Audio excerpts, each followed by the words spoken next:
My birthday special no sugar, no maida లేకుండా cake చాలా హెల్తీగా ఎలా చేసుకోవాలో చూపిస్తాను.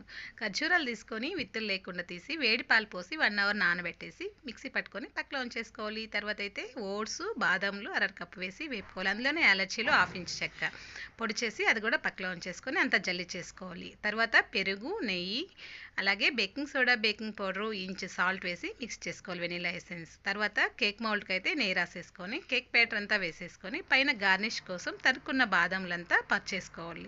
తర్వాత అయితే 1 అవర్ సిమ్లో ఉంచేస్తే కేకు చక్కగా రెడీ అవుతుంది. తర్వాత అయితే మై బర్త్డే అయితే చాలా సింపుల్గా టేస్టీగా చేసుకున్న కేక్ అయితే చాలా ఎమ్మీ ఉంది. కేక్ చూసారా ఎంత స్పాంజీ ఫ్లఫీగా మంచి టేస్ట్ ఉంది. మా ఆయన మా పెద్దోడైతే నాకు కేక్ తినిపించారు. నా చేతులతో నేను చేసుకోవడం కేక్ నా బర్త్డే చాలా స్పెషల్లీ అనిపించింది నాకైతే. కేక్ నచ్చింది కదా, లైక్